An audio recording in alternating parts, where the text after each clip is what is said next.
People are like, you got to watch. So I've tried Breaking Bad. I've tried Game of Thrones. I've tried Yellowstone. I can't get through. I've tried Billions. I can't get through an episode. Yeah. Because when I'm 35 minutes in, I'm like, this is not serving me. And if this is not serving me, and I get it, like, well, where's the enjoyment you have? Like, it's about the episode we've recently done. It's not about joy. It's about fulfillment for me. I feel when I get done with those, I feel like I wasted my time because I didn't put my focus into something that's going to serve me for the long haul. We are here because we know the outcomes in our lives are within our control. That taking absolute ownership of how we eat, sleep, train, think, and connect with each other is how we'll optimize our health and happiness. That chasing excellence is how we grab hold of what is possible. Our mission is to live on the run, always chasing, never stopping. Hello and welcome back to another episode of Chasing Excellence. As always, I am joined by Ben Bergeron. How are you, sir? I'm good. Thanks, Patrick Cummings. I've said it before, but your full name names. Your name just lends itself to being for the full thing. Ben Oh Bergeron. yeah, I actually haven't heard that before. There's a few people I've met in my life that are always two names. Yes. Yeah, I think it's the B and the B. I think it's just fun to say. All right, today we are returning to a format we've done a handful of times called the 3x3, which is when I present you with 3 ideas, 3 categories, and you give us your 3 hot takes on each one of those ideas. Hot take. Cool. So this is we're going to do something a few folks reached out to ask. We have done in the past episodes, at least one big episode where we kind of broke down favorite books, favorite podcasts, favorite movies. And that was, I think, in the end of 2018. So we had a few people reach out and ask for maybe an updated list. And so I know a lot of the things that we talked about haven't changed. Certainly you don't hate the books that you loved 2 years ago. So I thought instead of kind of rewriting it, we just have a conversation about maybe new books that you've come across, new podcasts, new movies that you feel like folks should pay attention to that maybe we haven't talked about on the show before, right? We drop names of books and things all the time, but maybe the challenge is to kind of think of a couple that we haven't mentioned yet. Cool? Great. I love it. All right. So let's do books first. So 3 books everyone should read that we haven't mentioned at least too much yet on the show. Okay, so kind of got into this. The first one's this kind of like category. Got into this a couple years ago, and my wife was the one that actually. So I'm going to put 2 books together in one.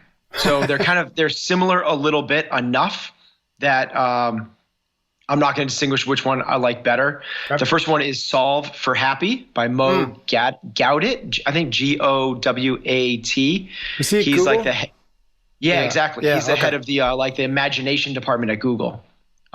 Amazing story. Like, talk about somebody that has every right not to be happy, and he's happy. So I'm not going to wreck the story for it, but phenomenal book. The other book I put in the same category is the Book of Joy.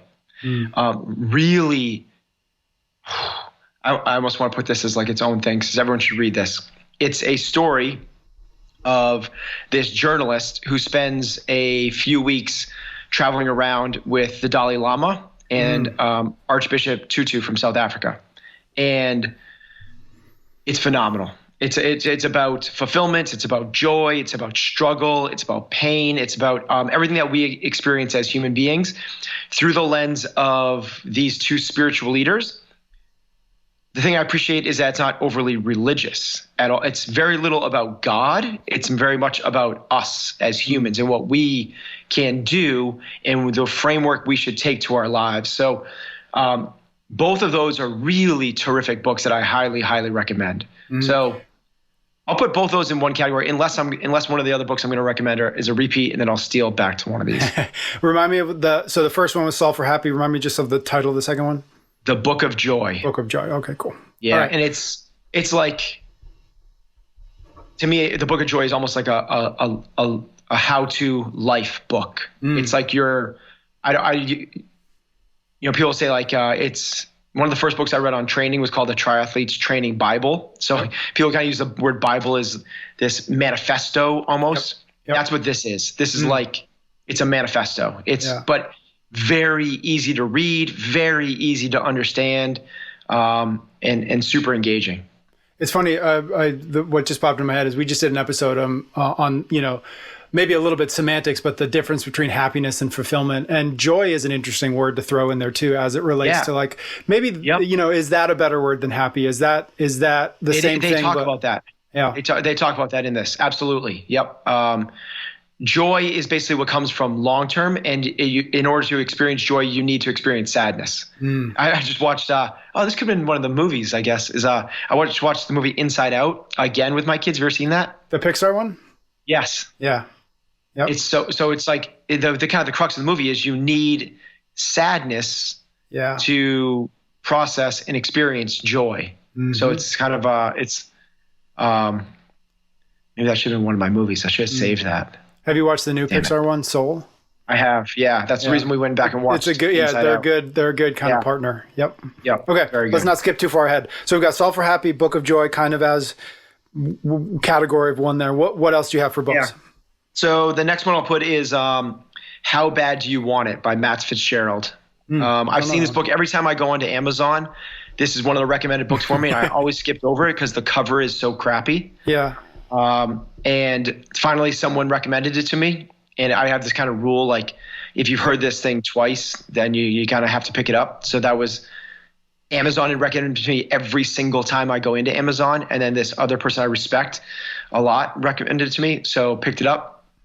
This other person is like a world-class mountain biking coach, like sends people to the world championships for mountain biking. And he was like, I have my athletes read this every single year. I was like, well, that sounds kind of up my alley. Yeah. So it's How Bad Do You Want It? And it's basically states that your limitations, no matter how much you feel like they are physiological, bro, it's mental. And the mental part is what determines the physical, and it makes a really, really strong, compelling case for that. Our listeners would love that for how much we talk about mental toughness, and it is terrific. I had Katrin read it before last year's games, and obviously she did pretty well, was mentally tough, and finished second place. So that's a pretty darn good book for anybody that's into mental toughness. Yep. Got it. How Bad Do You Want It? Love that. I haven't heard of that, so interested in checking it out. Yeah. I think it's a book that flies under the radar, and I think it's probably because the cover is so crappy. When was it published? Is it an old book? Is it a new book? That's a good question. I have it right here.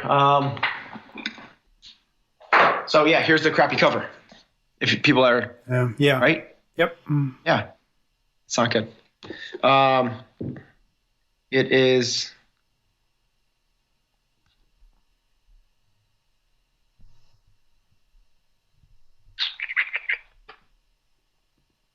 2015. So not too old.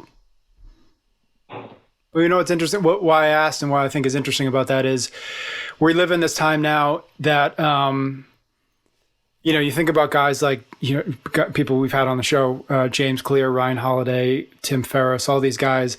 There's now this like network or ability to network with other people and on other people's podcasts in a way that a book like that, if it's really that good, which it clearly sounds like it is, he would have been on every one of those, every one of those podcasts. Right. He would have been on at the same time. Let's see if he'll come on ours. Hell yeah. Let's see that. If he's still in the game. I don't know if he's still, that was going on 6 years ago. Yeah.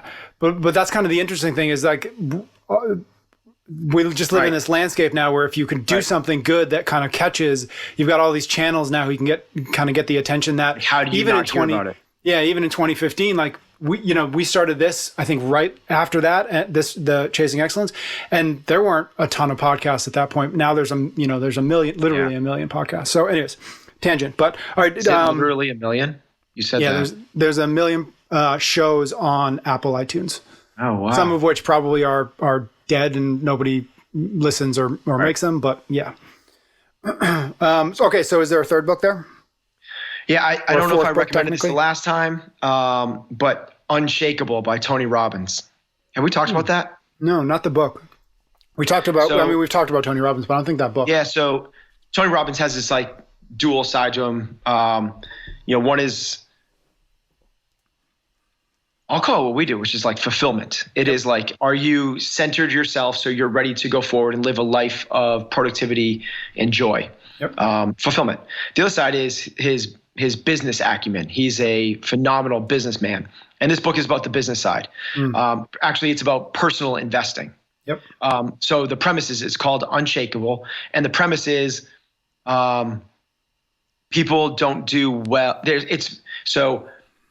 I'll cut before I even do the premise. I had both of my older kids read this book. And if they read this book, along with another one, which is called Rich Dad, Poor Dad, which is very just fundamental. This is what money is. Yep. And once they read those two books, I gave them a small sum of money that they could invest into the stock market. Yep. And they could play with it.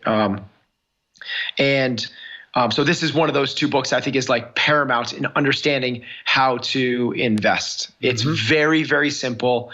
I don't want to say it's foolproof because nothing is foolproof, but it's as close as you can get as maximizing rewards with lowering the risks. Yeah. That's what it's all about. And taking away what everyone does, and this is the punchline to it. What everyone else does is they invest emotionally. Yep. And taking away the emotion outside of it. Here are just 3 really rock solid principles. And he's very like, what to invest in at the end of this thing, which is so much better than all these other ones. Like, here's how you analyze balance sheets of companies, and here's how you technical analysis. It doesn't talk about any of that. It's literally like, this is how you do it, which is phenomenal. Yeah, it kind of simplifies investing in the way that like somebody like EC simplifies nutrition, right? It feels complicated until somebody smart says, no, don't worry about 97% of what everybody says. That's just marketing and that's just noise. Here's the 3% that actually matter. You got it, man. So actually, speaking of it, it's just marketing. It literally is marketing, because there are more, as we just talked about the numbers thing, there are more mutual funds than there are actually stocks, equities. Meaning that there are more groups of companies investing in singular companies than there is singular companies. It's because it's so lucrative and they make so much money. So there's so much marketing spun up around it. Yeah. So what this does is it kind of cuts through the crap and the clutter and goes, hey, this is how you do it. Yep. So it's terrific. I like what you said too about like the simplification process of it, because that's the sign of the true expert, right? Unless you can explain it to a 6-year-old, you don't understand it well enough yet. Yeah. And when you explain it to me, I want you to explain it to me like I'm a 6-year-old. Because that is the fundamental. That is the foundational aspect. Everything else is potentially a tangent or a distraction. Yeah. Give me the basics first. If you're going to learn jiu-jitsu, the person that teaches you this crazy, weird flying back spin kick, it's like, oh, well, dude. And as opposed to like somebody that spends like a week with you just on your guard, like just like how to do that. It's like foundational, man. Like if you can boil it down to the basics, then you probably are pretty solid. Yeah. And it's hard to argue with the success that he's had, on so many different levels. What's interesting though is also that book, that simplified book, is actually the follow-up to a much more complicated, much deeper dive book, right? Money Master the Game, which I don't even know if I got all the way through because I think it was a little bit too heavy for me. I think his books in general are just like, so also like Awaken the Giant Within, right? Yeah. It's like 700 pages with the tiniest little type. And you're like, dude, like I'm trying to awaken the giant, but I'm falling asleep doing it. Whereas like this one, Unshakeable, I again have it right here in front of me. It's, much, much simpler. Yep. It's a weekend-esque if you want to get into it. Yeah. So like, it looks like that. I know people aren't always all looking at this, but it's built for me. Yep. It's built for people who are interested in get it or for buying money, but maybe couldn't get all the way through it, right? You've got the interest, but maybe not the ability to wade through that. Yeah. Yep. Awesome. Cool. All right. Those were 4 books. So we got a little bonus book in there. Yeah. I like it. Awesome. Cool. All right. Want to move on to movies? Let's do it. 3 movies. I'm gonna slight. Let me go back to you before we go there. Do you have any books that you would throw out there? Ooh, yes. Yeah, I think so.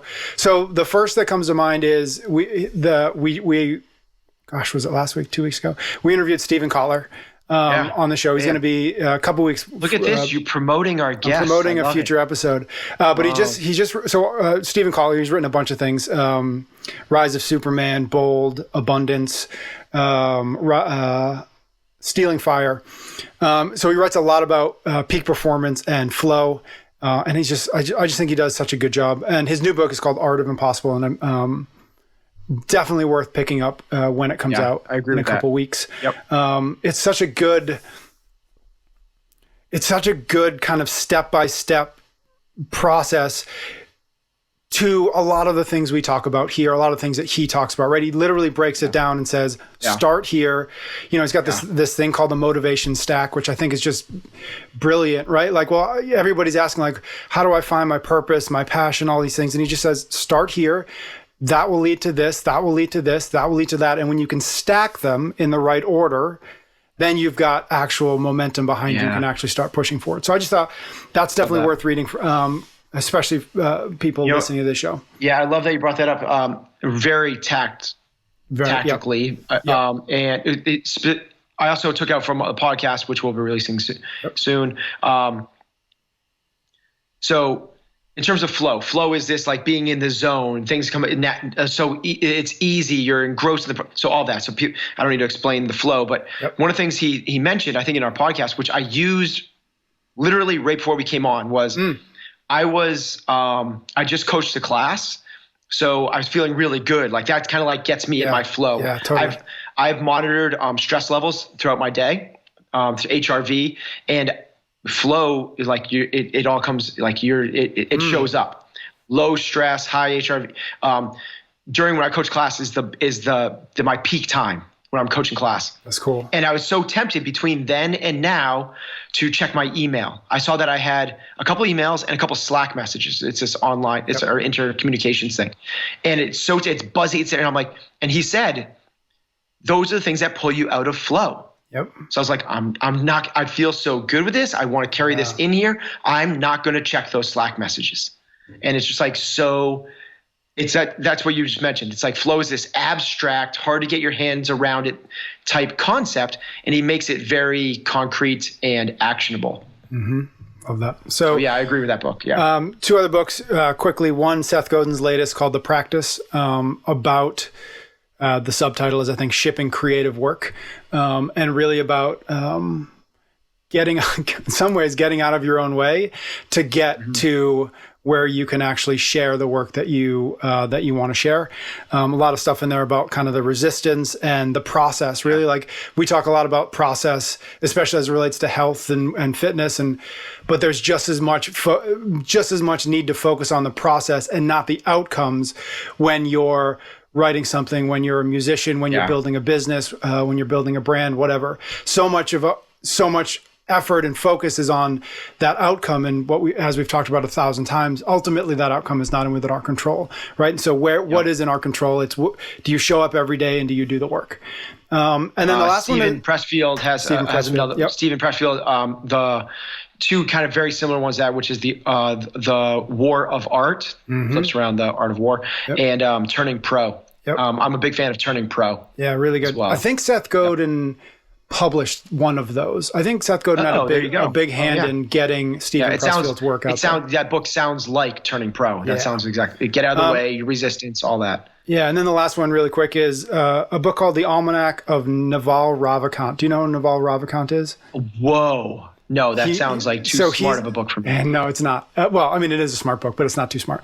He is a venture capitalist, entrepreneur, very smart guy, and somebody...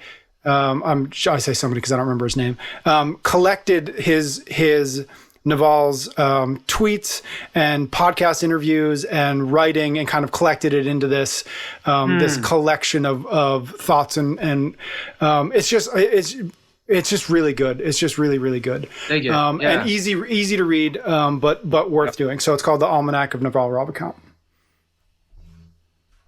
So that's three. That's three. Got it. Take it. I was looking for one. Look at that. Yeah. We should flip this around. I should go. Yeah. Welcome back to another episode of Chasing Excellence. I'm here as always with Patrick. How are you? All right, we're gonna jump into movies now, and I'll do an audible. I'll say movies or TV shows. Because I know we've talked about like episodes of 7 Days Out before that resonated with you. Which I highly recommend as well. Yep. Yeah. What do you got for maybe new movies, stuff we haven't talked about? All right. I'll give one that I am not like a environmentalist. I certainly care about the environment. I do think global warming is a real thing. I don't litter, but it's not like one of my top of mind things. Yeah. It's not like, but I watched this movie recently, which is just so phenomenal. It's a documentary. Obviously, I love documentaries, called Kiss the Ground, and Woody Harrelson is the narrator. It takes the big issue of climate control and it shows us how to solve it it's way more so than like, don't use plastic straws. Yep. Like if we don't use plastic straws, like we still got issues. I get it. Like we save some turtles and our oceans might get cleaner, but we still got a lot of issues. Mm-hmm. This is like really how to solve like the ozone layer thing, how to solve our emissions problem, how to solve fossil fuels, how to like in one, I don't want to wreck it, but in one incredibly simplistic approach. It's so compelling. And it makes me think about all these facets of my life, like right down to the food we eat, of what we should be doing. I really recommend it. I think it's really cool. Even if you're not a Woody Harrelson fan, even if you don't care about the environment, I still think it's a worthwhile watch. Awesome. Is that it's on Netflix? Netflix. Perfect. Cool. Yep. Yeah. All right. What else you got for us? All right. Another one that probably most people on this podcast have probably seen recently is The Social Dilemma. We've talked about it. But I got to throw it out there again because it just shows the power of how if you're not intentional, if you're not intentional with your life, somebody else will be. And it's the power of these big corporations and it's this beast that I throw it again because I want the people, our listeners, to watch it, because if you're listening to this type of podcast, you are the type of person that ... all the things that we talk about. You are intentional. You focus on the right things. Fulfillment matters. Being productive and being a leader, doing the right thing, all of those things. So this is another one that brings awareness, which is what we always talk about, to something that we can pull into our circle of control that maybe we're letting slip outside of it because we're not intentional enough with it. Yep. So I think we've mentioned that a couple of times, but I'm going to throw it back out there. Yep. And I'm going to skip right to the third one is a not a documentary. It's a motion picture. It's a, what do we like? It's a Hollywood thing. It's got like actors in it. Yeah. And it's Owen Wilson and Julia Roberts. And it's not a rom-com. It is called Wonder. And if you have kids, you have to watch it. Fascinating. I've never even watch heard it with of your this kids. One. I know it became, we so didn't think our kids were going to like it. And they honestly, little kids, I assume, little-ish kids. So my littles, yep. My 8 and 6 year old. Yep. They watched it. So we have a Suburban. So we have like the DVD thing in the car. Yep. And they watched it probably for 2 weeks straight, every single time we were in the car. It's just a really good movie. It's really good. Yeah. Awesome. I don't want to give anything else besides that. Yeah. No. Fascinating. And if you don't have kids, like if I watched this, 20 years ago, I wouldn't get as what I get out of it now. So this is for parents. Watch Wonder with your kids. Got it. I'm going to add that to my list. Cool. I wish I had a good movie recommendation, but we were joking beforehand between having a new kid in the house and a pandemic. The time I have to watch TV is dramatically less than other periods of my life. So I catch things, but not enough. I aggressively avoid shows that I know are like shows that are like 47 hours long, because once you get into it, like you got to get to the end of it. So I'm like, there are so many good shows now. I'm like, I don't want to lose 15 hours to this. So I just don't even start. So that is I think that's a phenomenal thing. So what you're doing is you're being so intentional with your time. So We talk a lot about time being the most scarce and most important resource. It's not. What the most scarce and important resource is focus. Yeah, our attention. So what do you focus your attention? Exactly. So if you're paying attention, so I'm with you. I have the hardest time. I cannot, people are like, you got to watch. So I've tried Breaking Bad. I've tried Game of Thrones. I've tried Yellowstone. I can't get through. I've tried Billions. I can't get through an episode. Yeah. Because when I'm 35 minutes in, I'm like, this is not serving me. And if this is not serving me, and I get it, like, well, where's the enjoyment you have? Like, it's about the episode we've recently done. It's not about joy. It's about fulfillment for me. I feel when I get done with those, I feel like I wasted my time because I didn't put my focus into something that's going to serve me for the long haul. I would so much rather sit down and struggle with a book that's going to make me think and contemplate about something. And this isn't about like, don't enjoy anything. Cause like I watched Wonder and I watched Inside Out and I watched Soul and I've watched these shows and movies with my kids and I do that. But when I'm sitting there with my kids, I'm doing something. I'm connecting with them on their terms. That is actually a proactive, I'm focusing on doing something that we can then connect with again later.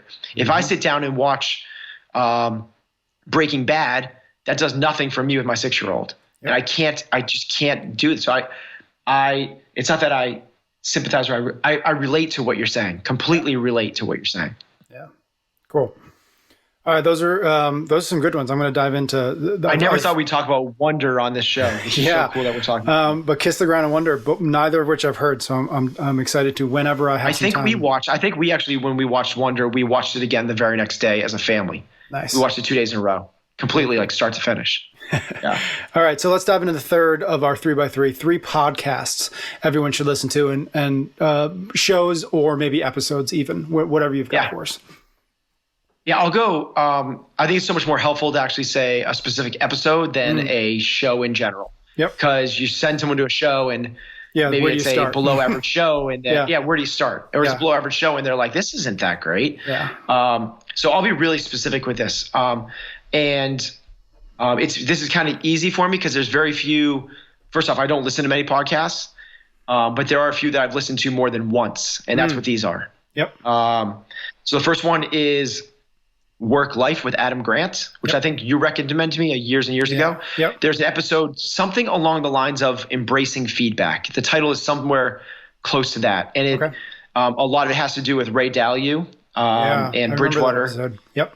And not only have I listened to this probably 5 or 6 times, I've also had my entire team, my staff, listen to it at least twice. I used up an entire hour-long meeting listening to this episode as a group together. Yep. And we got done, and Heather was on the team at that point. She's like, "Why didn't you just send that to us to listen on our own?" Yeah. I was like, "Because if we do that, I don't know that you listen to it." And to me, that this episode was that vital. Yeah. It mattered.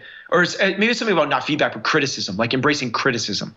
So maybe search for that. Yep. So that's the first one. Yeah. And also like just the environment there, like that's going to imprint a deeper memory on the entire team as a team experience than it would be if they were just listening to it. Like, listen to it before the meeting on Wednesday. Right. Then you literally they're sitting there listening together. I think that's probably a stronger memory for them. So, because if you're listening to it, but you're also listening to it while you're cooking dinner, and the kid is tugging at your pant leg, and you're also thinking about what you need. It's very different than sit down and key points. I paused it. I was like, I just want to make sure we're all on the same page of what they said just there, because people drift off. And I rewind it the 15 seconds back. Yep. And go, let's just sit on this for a second, and then okay, cool, and we move on to the next part. That's awesome. So yeah, I really want to be really intentional with it. Cool. Take it. Next one is Reid Hoffman's Masters of Scale. Yep, I believe the show's called. Reid Hoffman is the founder of LinkedIn, and he's a very successful investor in his own right, for sure. And the episode is, I want to say Kaczynski, but it's not. It's the founder of Airbnb, Brian Chesky. Do you know who it is? Chesky. Okay, thank you. Yep. The founders of Airbnb. Master Scale is a highly produced show. There's a lot of bells and whistles to it, which makes it kind of engaging to listen to. But Airbnb is obviously a phenomenally successful company. It tells how they kind of went from it's just a really nice story that explains what's important as you scale. And really, really cool episode. I've listened to that a number of times and also sent that to some people on our leadership team as we try to scale our comp train business. Cool. I just think it's a really pertinent example of somebody that's done it the right way really well. And I know every business has I know that there's probably some scandalous stuff as well that's gone on, just like with Uber and Airbnb. Everyone they all have these issues, but this episode paints it really, really well. Yeah, I think Airbnb is coming out or has come out a little bit cleaner than an Uber, for example. I think that I don't know what either of the issues are. I just know that there is something about I think both those founders. Very, very simply, Uber is built on taking advantage of people, and Airbnb is less kind of like social dilemma type thing. To a degree, or employees. Or they're not employees, they're independent contractors technically, which is part of the issue. But effectively, Uber has made a handful of young white men very, very rich on the backs of lots and lots of hardworking drivers who get paid $12 an hour. And so there's a big discrepancy there on where the value of Uber actually lands. And I think Airbnb is. The issues that they've had has been unintended consequences of rapid growth and lots of disruption, right? You can't always predict where things are going to break as you're building things. But I think they've done as good a job, I think, as anybody can do to recognize where those things broke and to do their best to not take 17 steps backwards to fix them, but also not ignore them entirely or pretend that they don't matter. Yep. Brian Chesky's interesting. I don't know that he does a ton of interviews, but when he does, it's always worth watching as an entrepreneur, as somebody who's interested in kind of building businesses, because he's obviously done it really well. There's just some really key, and I haven't listened to it in years, but I listened to it a few times, and that episode, and just the key things that really, really resonated is kind of the grittiness of them and how they did it, and like one at a time. So when you look at a company like Airbnb, you're like, okay, so first thing we got to do is get a $10 million investment, create this huge platform. And it just wasn't that at all. It was very much boots on the ground, more guerrilla tactics than this kind of like massive startup campaign. Yeah. I listened to an interesting interview with Brian Chesky and with Kara Swisher, who's a podcaster. And it was about, I'm blanking on the name of the podcast, but it was about how he and they began to figure out what they were going to do as the pandemic was happening, because obviously they were hugely at risk when all travel started. So it was interesting. He kind of walked folks through some of the thought process of what they did, because they were preparing to go public, and so it was just an interesting kind of behind the scenes look at really high stakes decision making in a time when nobody could have predicted it, right? So worth checking out if that seems interesting. Again, it was with Kara Swisher. I'm just blanking on the name of her podcast that it was on. Okay, so we've got WorkLife, Masters of Scale. Do you have a third? Yeah, it's and when the people listening to this podcast will love this one if they haven't already explored, is Jay Shetty. He has a podcast called On Purpose. He recently wrote a book called Thinking Like a Monk. Yep. And the episode is with him interviewing Tom Bilyeu. Who's the founder of Quest Nutrition and most recently Impact Theory. He has his own, top-rated podcast. But Tom is a phenomenal guest on a show. He's a great interviewer himself, and his podcast is phenomenal. Yeah. But he is I think, even a more interesting guest, because he has so many. When he's interviewing other people, he's the student. Yep. But he is such an incredible entrepreneur and thought leader himself. The ability to hear his story and insights is so crazy, and the two of them bounce off each other so well. Yeah. They're both great interviewers.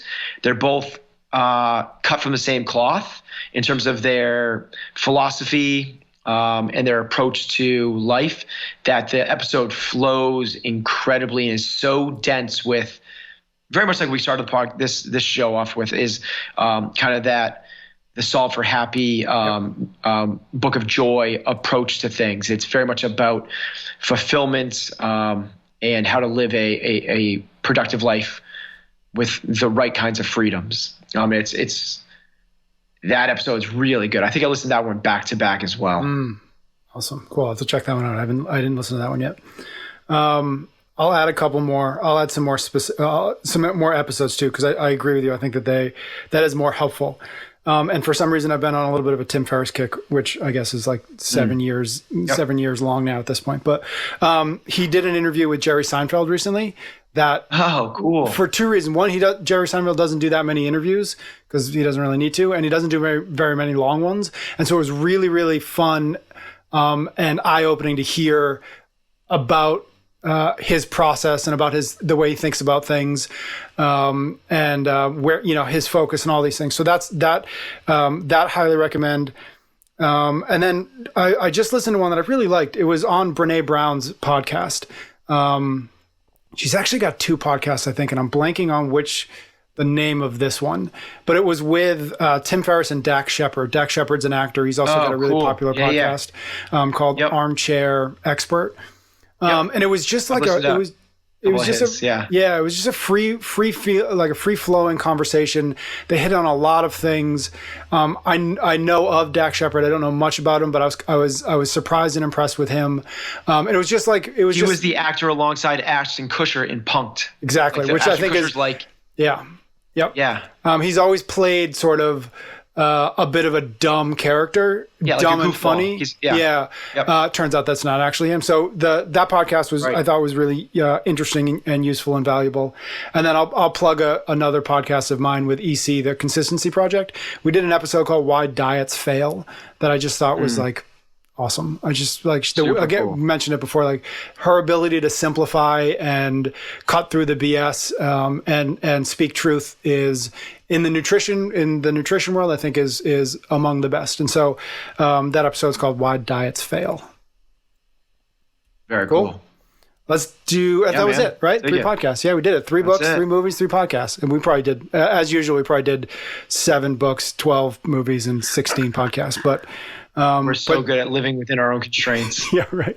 But certainly plenty for folks to check out, in addition, of course, to Chasing Excellence. Anything else wrapping up this episode worth mentioning? No, man, appreciate it. I like kind of just giving people other resources to kind of go and explore on their own, and anything that kind of ignites a little fire or a little spark. I really encourage people to kind of take the dive. Yep, and spend less time on Instagram and more time reading books.